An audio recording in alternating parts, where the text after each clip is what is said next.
매일 공감 연습 강의 100번. 이지영 박사의 감정 조절 단계. 이지영 박사는 정서 조절 코칭북이라는 책에서 감정 조절의 4단계를 이야기합니다. 저의 임상하고 좀 비슷해서 제가 가장 좋아하는 이론 중에 하나입니다.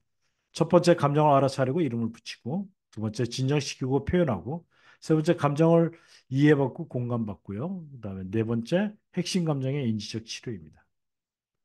감정 인식이 명명하기는 이건 첫 단계입니다. 이렇게 감정의 이름을 모르면 그 다음에는 뭐 표현도 안 되고 공감도 못 받고 그로 인해서 일어나는 그 인지 치료도 못 받죠.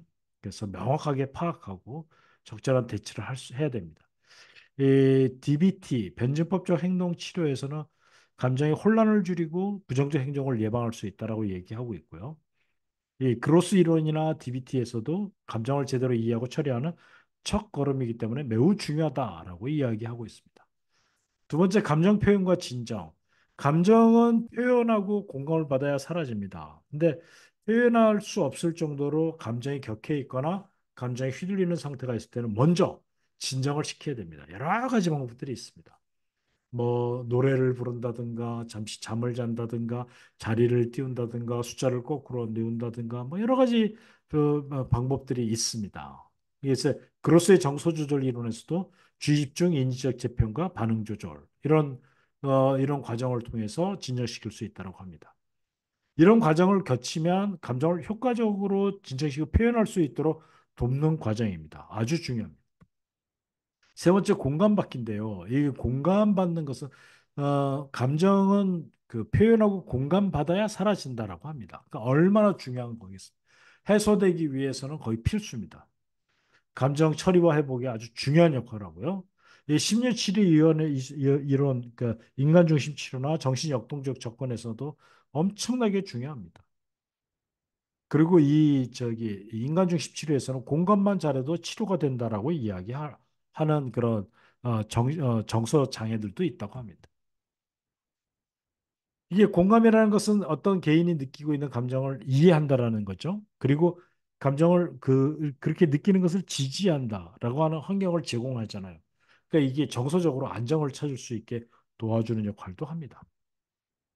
네 번째 핵심 감정의 인지적 치료인데 이것은 전문 상담사들이 하는 건데 근데 이게 되게 중요합니다. 왜냐하면 분노나 아니면은 짜증이나 불안이나 두려움이나 또는 이 우울 같은 이것은 잘못된 그 생각의 패턴이 있어요. 대부분이 그 중에 하나가 이게 당위적 사고 해야만 한다. 이 세상에 해야만 하는 거 없거든요. 이거를 어떤 식으로 바꾸는가를 소망적 사고 그러니까 이렇게 했으면 좋겠다.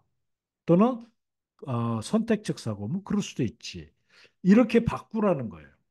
이것이 처음에는 잘 이해가 안 되지만 이걸 인식하는 거. 이게 무의식화되어 있던 것을 인식을 하게 되면 차츰차츰 여러분들이 그 부정적 감정에서 많이 해소됩니다. 그래서 이 감정 조절에 있어서는 핵심 감정 인지 치료가 아주 중요한 역할을 하고 있다는 거 여러분 기억해 두시기 바랍니다. 그래서 어려워도 제가 이 문제를 좀 다뤄서 여러분들 몇 가지만이라도 좀 연습을 좀 할 예정입니다. 이 네 가지 단계는 모두 중요해요. 감정을 알아차리고 이름을 붙이지 않으면 뭔지도 모르죠. 그러니까 뭘 진정시켜야 되는데 어떤 감정을 진정시켜야 될지도 모르고 표현해야 사라지는데 표현할 수도 없는 거죠. 진정시키지 못하고 표현 안 못하면 공감받을 기회도 없지요. 그리고 중요한 게 이러한 그 부정적 감정이 자꾸 일어나는 핵심 감정에 대한 어떤 잘못된 생각, 왜곡된 그리고 비합리적인 생각이 있는데 그거를 치료를 못합니다. 예시 1을 보면 이제 학생이 중요한 발표를 앞두고 긴장하고 있다고 가정해 봅시다. 긴장감을 알아차리고 내가 지금 긴장하고 있구나. 그리고는 이제 이걸 진정시키기 위해서 심호흡을 한다든가 옆에 친구가 있으면 대화를 나눕니다. 그러면 친구가 너 많이 긴장됐구나. 나도 그럴 수 있지라고 공감을 해줍니다. 그리고 나도 발표 전에 항상 긴장해라고 동의를 해주면 많이 해소되겠죠. 그건 이제 4단계에서 나는 발표에 성공할 수 없어라고 하는 부정적 생각을 이건 준비를 잘하면 해결할 수 있는 도전이야라는 긍정적 사고로 전환할 수도 있습니다.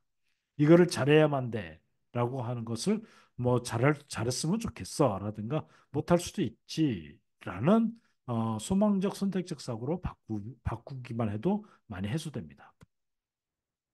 예시인은 화가 났을 때 감정 조절 4단계를 적용해 봅니다. 1단계에서 내가 화가 났구나 하고 인식하고, 그다음 심호흡을 통해서 화를 진정시키고, 그 다음에 감정적으로 대응하지 않으려고 노력하고요.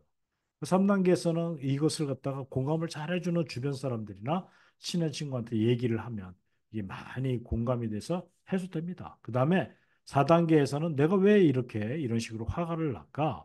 여기에 대한 비합리적 생각들을 찾아내가지고 그것을 치료받으면 아주 좋습니다. 감사합니다. 소통과 공감으로 만드는 성공적인 행복한 인생 소홍성이었습니다.